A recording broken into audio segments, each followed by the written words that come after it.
All right, hey everybody. This is episode 2, maybe in a 3-part series about some of the more technical aspects of shooting wildlife, specifically moving subjects, even more specifically ducks that tend to be the things I focus on myself. So if you watch my previous video that talks about how to use your histogram and how to use your meter, you're ready now to actually go out and set up a manual exposure for any scene. Now, one little background piece on that is that to do this, you're going to have some form of an editing software that allows you to control shadows and highlights, or brightness at some level, but you need to have both the shadows, the darkest parts of your subject, and the brightest parts of your subject, called the highlights. Both of those need to be adjustable on your computer or your phone. Ideally, of course, a computer is going to do generally a much better job, just because you have a lot better chance of seeing things and more flexibility, I would say. So when I get out to a spot, and in my instance I'm going to throw out decoys. I've got decoys out and I'm sitting there and the sun is typically going to be at my back. Let's just say it's the perfect day. I've got some blue sky with some puffy white clouds off in the distance. Sun's at my back, it's shining, it's 8 o'clock in the morning, the sun is just starting to get up, it's perfect light on everything in front of me, and I'm going to say, geez, where do I start? Where would you even start to use manual exposure? So you click the little mode button to M, and all of a sudden everything rides on you.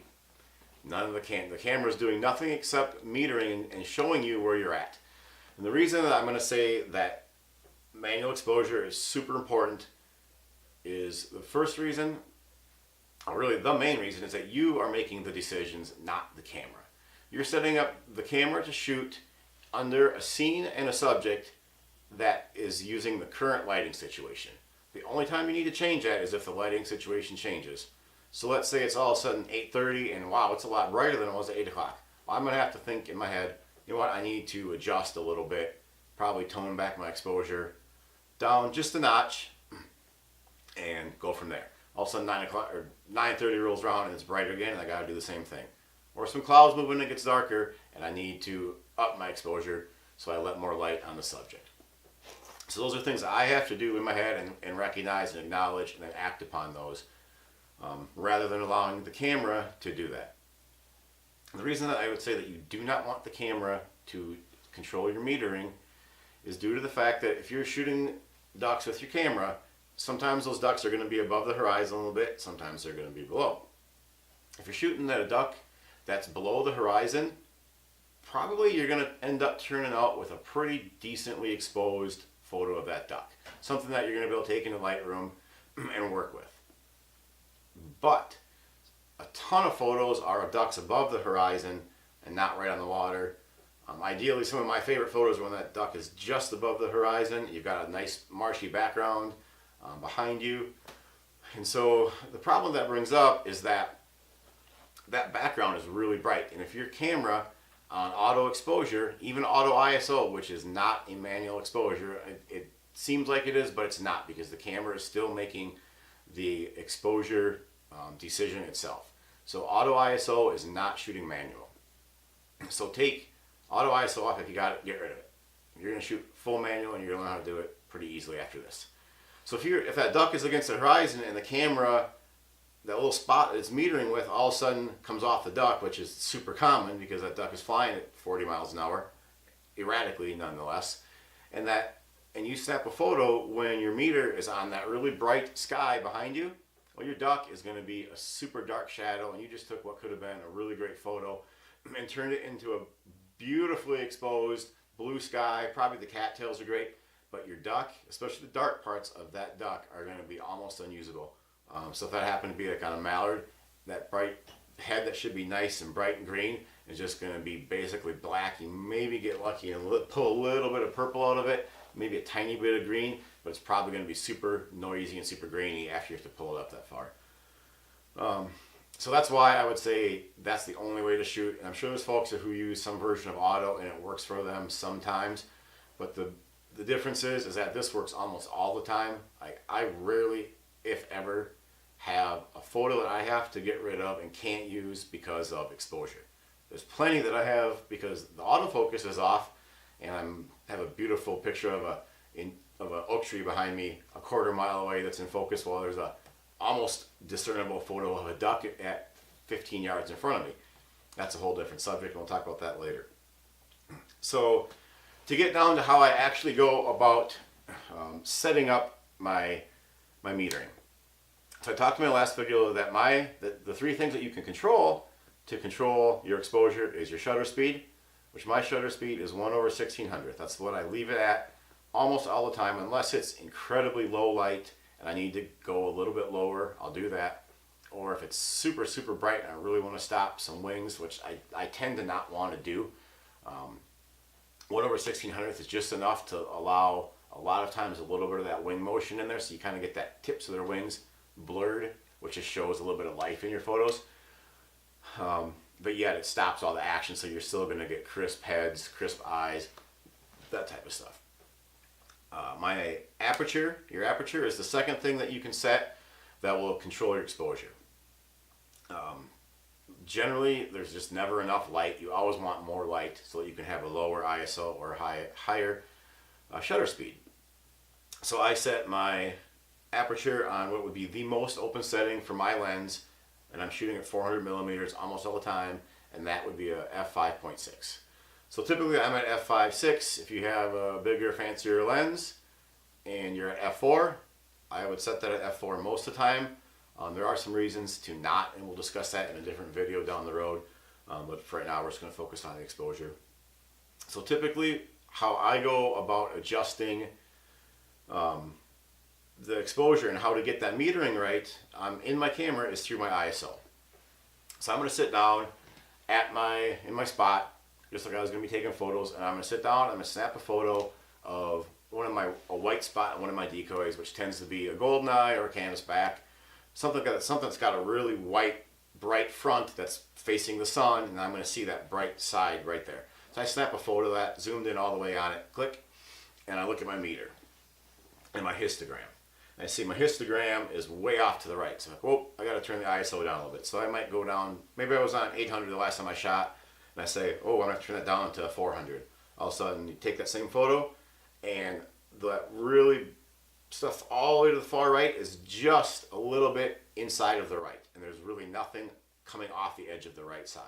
That means that everything is in there, still exposed and still usable, and we go into Lightroom, we're going to be able to pull those highlights down and make them have color and detail in them, and not just be a white blob. So I might go down, let's say I went to ISO 400 and it was still a lot of stuff was real up on the right side. I will go down one more notch yet on my ISO just to get it inside and give myself a little bit of leeway. So now I think I've got it right for what my subject is going to be. So the next thing I'll do is I'll find a bright spot in the sky. I typically am not going to worry about straight above me because I'm generally not taking photos of that. I'm going to be up on the horizon a little bit. So I'll take a photo of that and make sure again, and I'll look through my viewfinder and I'll see in that meter that all of a sudden, say it's 3 stops to the right. You're going to have to play around a little bit with each camera because each camera has more forgiveness in terms of how much range they have out of perfect exposure that their files can handle. Typically with my camera now, I can go about 2.5 to 3 and still do pretty well. So I'm going to set it so that the sky is just kind of how I had that canvas back. So it's just inside of the right side of the histogram and of the meter. And that might mean I have to bring my ISO down a little bit more. If I've already brought it down to 250, 200, something like that, most cameras nowadays, that's plenty low that you never have to worry about going with that. At that time, I'll maybe turn my f-stop back up just one notch. They'll give you a little bit more depth of focus, a little bit more of your or depth of field, and a little bit more distance of that bird that's going to be in focus. Also a little more forgiveness. So then just to double check, so we now know the highlights are not going to be blown out. Now we're going to check and make sure the shadows, the dark parts, are going to be fine. So I'll find, let's say, a bluebill decoy or a redhead, and I will snap a photo of that, and I will make sure that that black, when I'm looking at my meter and on my histogram after I've taken that photo, that is at least really close to dead center. And the reason that I'm going to do it like this that I'm going to have all that bright stuff further to the right maybe than you would think you would want it, or than the camera would think that you would want it, is because the subjects that we're shooting are typically pretty difficult, and they've got the pieces of these subjects that have the most important detail on them is going to be dark. A mallard's head, a bluebill's head, the chest on a redhead where you got the black and the white mixed in and some feather detail in there. All that type of stuff you need to have detail in. If you just take it so that all that black is way down at the bottom and you underexpose it for that, all of a sudden when you start pulling that up in Lightroom, it's going to introduce a ton of grain and it's going to look noisy, and it's not going to be exactly the image that you're looking for. So I make sure that I overexpose everything, not so much that it's truly overexposed, but I push the exposure, what is called to the right, so that I can come back in and lower everything down and still have detail in my highlights and not have to go crazy and pull up all the shadows out of my body, out of the dark stuff. So once you have those, and once you go out and you may wreck a few shots at first, your first day that you do this, it might be super frustrating. Really, I don't think it is. There's not that much to it.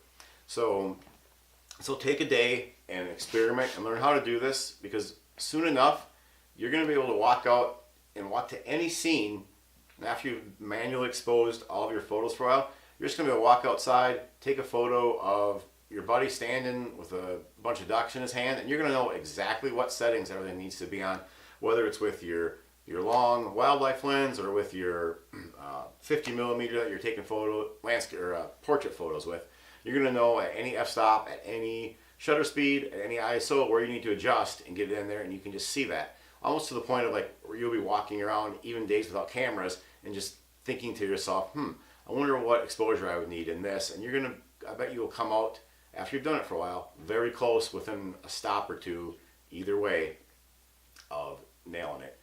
Just because that's how you start to think, and you're not letting the camera make those decisions for you. So spend some time, learn how to do this. It will dramatically change your photos, and it's not just for wildlife photos. You'll use the same techniques for landscape. You'll use them for anything really. Lifestyle photos, whatever you want to do, all of these things really apply, because your camera is not, you're being the artist, not letting your camera just basically guess as to what it thinks it needs to do for you. So we're going to talk next here in my video. It's going to be about autofocus, which is obviously a huge thing. Having sharp photos is huge. So we're going to talk about that next. Thanks for watching, and spend the day out practicing, and I think you will see some dramatic changes in your photography. If you have questions, leave me a comment on here, or if you want, you can email me. I'll get those as well. So I probably have a little more room to respond on email, but comments are great too. So thank you much.